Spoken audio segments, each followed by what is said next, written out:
누가복음 3장 1절로부터 6절까지의 말씀 교독하시겠습니다. 제가 먼저 읽습니다. 디베료 황제가 통치한 지 15해 곧 본디오 빌라도가 유대의 총독으로 헤롯이 갈릴리의 분봉왕으로 그 동생 빌립이 이두레와 드라고닛 지방의 분봉왕으로 루사니아가 아빌레네의 분봉왕으로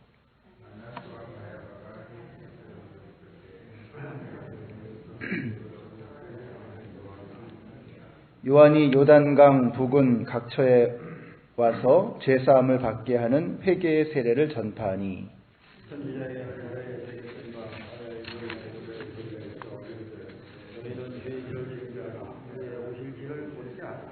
모든 골짜기가 메워지고 모든 산과 작은 산이 낮아지고 굽은 것이 곧아지고 험한 길이 평탄하여질 것이요 모든 육체가 하나님의 구원을 보리라 함과 같으니라. 아멘. 자, 이제 세월이 지나서 황제가 바뀌었습니다. 지난주에 우리가 로마의 초대 황제 아우구스투스 옥타비아누스 황제가 나왔었죠. 근데 이제 누가복음 3장에 나오는 이 황제는 그의 양아들입니다. 양아들. 로마의 첫 번째 황제였던 옥타비아누스 아우구스투스의 양아들이었던 디베료 황제. 그가 이제 두 번째 황제가 된 것입니다. 자, 그때는 빌라도가 총독으로 있었을 때였고 헤롯 가문의 사람들이 분봉왕으로서 유대 땅의 여러 곳을 나눠서 통치하고 있었던 바로 그런 때였습니다. 근데 이 헤롯 가문 사람들은 참 재미있는 것이 유대 사람들이 아닙니다. 참 희한하죠. 유대의 왕으로 일하는데 근데 유대 사람들이 아닌 거예요. 에돔 족속이었습니다. 그러니까 유대 사람들의 입장에서 봤을 때는 굉장히 당황스러운 상황이죠. 굉장히 자존심이 상할 수 있는 그런 상황이죠. 그러니까 에돔 사람 출신이었던 이 사람들이 이 헤롯 왕이 로마에 빌붙어서 로마의 힘을 등에 업고서 이제 유대의 왕으로 통치를 하는 것입니다. 그러니까 이 자리를 지키기 위해서 굉장히 조마조마한 상태였고 그랬기 때문에 예수님께서 이 땅에 오셨을 때 메시아가 탄생했다라고 하는 그 이야기에 대해서 그렇게 그들이 안절부절하지 못했던 것이죠. 그래서 어린아이들을 다 죽이면서까지라도 그 자리를 유지하려고 했던 바로 그런 상황이 펼쳐지고 있는 것입니다. 자, 그래서 유대인들은 자신을 구원해 줄 메시아를 그렇게도 갈망했고 또 이 헤롯 가문은 그런 메시아가 탄생하는 것을 굉장히 부담스럽게 불편하게 생각했던 것이죠. 자, 거기다가 이제 말라기에서부터 마태복음까지는 선지자가 없었습니다. 그러니까 구약 성경의 마지막 책이었던 말라기에서부터 마태복음까지는 대략 한 400년이 넘는 그런 시간이 흘렀던 것입니다.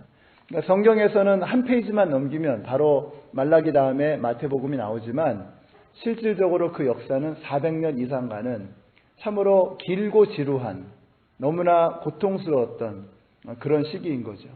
그러니까 일반 역사에서 바로 그 시점은 뭐 시저라든지 또 뭐 한니발이라 여러 가지 많은 역사에 있어서 굉장히 재미난 사건들, 중요한 사건들이 펼쳐지고 있었던 바로 그 시점입니다. 그래서 이스라엘 백성들은 메시아를 기다리고 있었다라고 하는 것이죠. 그렇기 때문에 세례 요한의 등장이 센세이션을 했던 것입니다. 그러니까 선지자가 없었잖아요. 말라기 이후에 선지자가 없었는데 세례 요한이 등장하니까 그렇게 이스라엘 백성들이 세례 요한을 향해서 열광했던 것입니다. 자, 근데 2절 끝에 보니까 요한은 빈들 곧 광야에 있었다라고 말씀하고 있습니다. 이것은 단순히 요한이 사람들을 등졌다 뭐 이런 말로 볼 것이 아니라 하나님을 만나기 위해서 모든 것이 그 하나님 만나는 일을 방해하는 모든 것들을 다 이렇게 피할 수 있는 그런 상황에 들어갔다라고 하는 것입니다.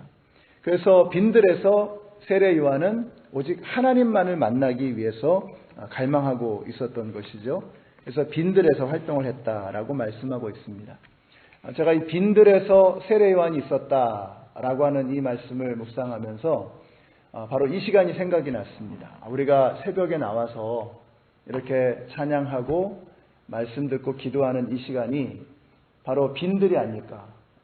어제 저녁에 제가 날씨를 체크해 보니까 오늘 날씨가 뭐 거의 영하 16도에 가까운, 섭씨로 치면 영하 16도에 가까운 그런 날씨더라고요. 그러니까 굉장히 추운 날씨인 것 같아요.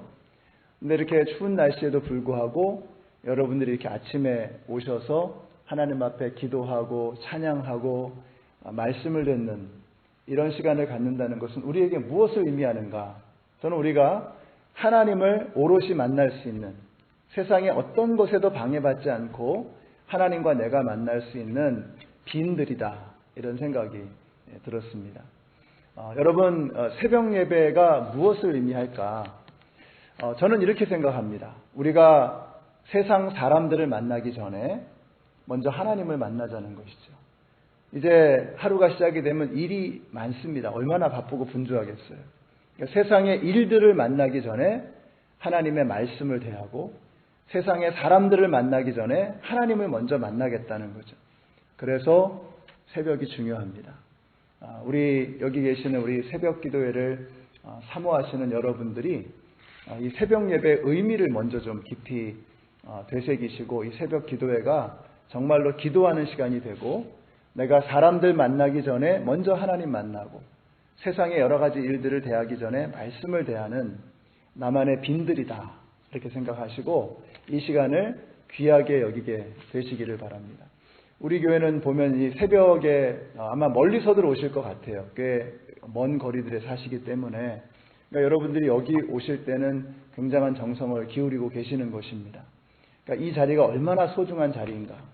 그리고 내가 사람들 만나기 전에 하나님 먼저 만나고 세상의 일들을 처리하기 전에 하나님 말씀을 대하는 이런 하루하루의 삶이 쌓이고 쌓일 때 내 인생이 달라지게 되는 것입니다. 그래서 우리 여기 나오신 우리 모든 성도님들이 새벽 예배를 통해서 하나님을 만나는 은혜가 있게 되시기를 바랍니다. 그렇게 우리가 하루하루를 살아갈 때 우리의 평생의 삶의 모습이 달라지게 될 줄로 믿습니다. 바라는 것은 여러분들이 주위에서 신앙적으로 좀 힘들어하시고 어려워하시는 그런 분들이 계신다면 손잡고 같이 여기 오셔서 하나님 앞에 은혜를 받는 그런 특별한 은혜가 있게 되시기를 바랍니다. 그래서 앞으로는 이렇게 좀 우리 목회자들끼리 의논을 좀 했어요. 말씀 시간을 좀 줄이고 그 다음에 기도하는 시간을 좀 늘리면 좋겠다. 우리 성도님들이 오셔서 중요한 게 기도하는 거거든요. 그날의 말씀을 머릿속에 기억날 만큼 아주 이렇게 선명하게 듣고 그 다음에 내가 기도하는 시간이 참 중요합니다. 하나님을 만나는 시간. 내가 말씀을 통해서 만나지만 내가 주님 앞에 내 소원을 아뢰고 하나님께서 나에게 들려주시는 음성을 듣고 그리고 세상으로 나가는 것이 참 중요합니다. 그래서 우리가 이 새벽 예배 시간을 더욱더 귀하게 여기시고 이 시간을 통해서 우리의 삶이 달라지는 은혜의 역사가 나타나게 되시기를 바랍니다. 새벽 시간은 하나님과 내가 만나는 빈들과 같은 곳이다.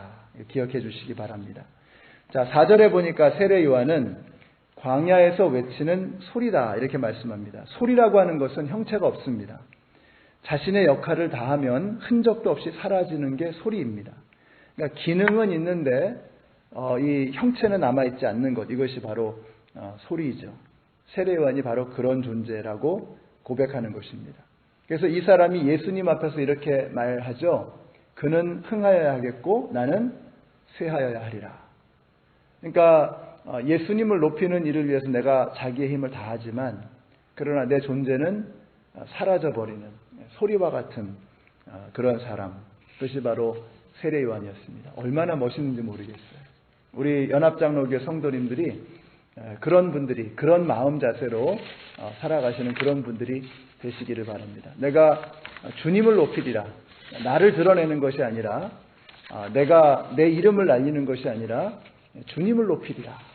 그래서 나는 쇠하고 주님은 흥하고 나는 사라져버리고 주님은 영광 받으시는 그런 섬김이 돼야 합니다. 여러분 종종 요즘에는 잘 그러지 않는데 옛날에 부흥회 같은 거 하면요 막 재밌잖아요. 막 깔깔거리고 웃고 막 또 막 눈물도 흘리고. 그런데 이제 끝나고 나면은 아무 생각도 안 나고 그냥 그 강사님 참 너무 재밌었다고, 너무 은혜가 됐다고.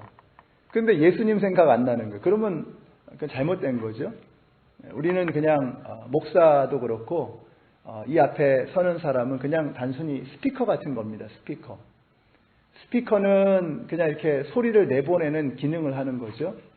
그러나 그 중심에는 성령님의 역사가 있어야 되는 거예요. 예수님의 이름이 높아져야 되는 것이죠. 그래서 우리가 사역을 할 때 나는 안개처럼 사라져버리고 주님을 위해 다 쏟아내고 그리고 주님만이 높임을 받으시는 그런 저와 여러분의 사역이 되시기를 바랍니다. 그래서 오늘은 두 가지만 좀 기억해 주세요. 첫째로 빈들로 나가자. 하나님과 내가 만나는 그 시간을 누군가는 우리 모든 성도님들은 그 빈들이라고 하는 그걸 가져야 됩니다. 여러분은 새벽을 선택하셨고 또 다른 성도님들은 다른 시간을 선택하시겠지만 저는 이 새벽만큼 주님과 만나기 좋은 시간이 없다고 생각합니다. 두 번째로는 나는 사라지고 주님은 높아지는 오늘 하루가 되었으면 좋겠다라는 것입니다. 여러분 이제 세상에 나가서 열심히 일하시고 또 가정에서 직장에서 여러 가지 일들을 하실 때 그 모든 순간순간에 주님 저는 사라지고 주님만 높임을 받으소서 이렇게 이런 마음 자세로 하루를 살아가실 수 있는 저와 여러분이 되시기를 예수님의 이름으로 축원합니다. 기도하겠습니다. 이 시간에 우리 잠시 한번 같이 합심해서 통성으로 기도하실 때 주님 오늘 주님만 높임을 받으소서 우리가 우리의 삶을 통해서 하나님의 영광을 드러내는 오늘 하루가 되게 하여 주시옵소서. 우리가 사람들을 대할 때 좀 더 양보하고 보다 정직하고 보다 성실하게 우리의 직장에서 우리의 가정에서 예수님에게 부끄럽지 않은 그런 삶을 살아가게 하여 주시옵소서. 또 한 가지는 이 시간을 통해서 주님을 만나는 은혜의 역사가 우리 가운데 있게 하여 주시옵소서. 이것을 위해서 기도해 주시고요. 우리 교회 질병으로 어려움 당하시는 우리 여러 성도님들을 위해서 또 기도해 주시고 저희 연합장로교회 예배가 더욱더 뜨거워지고 예배를 통해서 하나님 만나는 은혜가 있게 하여 주시옵소서. 우리 같이 한번 합심해서 통성으로 기도하겠습니다. 주님의 은혜를 감사합니다. 우리 성도님들이 참 힘들게 이 자리까지 나오셨는데 이곳에서 반드시 날마다 아침마다 하나님을 경험하고 하나님의 음성을 듣는 은혜의 역사가 있게 하여 주시옵소서. 오늘 하루도 오직 나는 사라지고 오직 하나님 한 분만 높여드리는 우리 성도님들의 삶이 되게 하여 주시옵소서. 그래서 저희들을 통해서 예수 그리스도의 이름이 이 땅 가운데 증거될 수 있도록 저희들을 사용하여 주시옵소서. 예수님의 이름으로 기도드렸습니다. 아멘.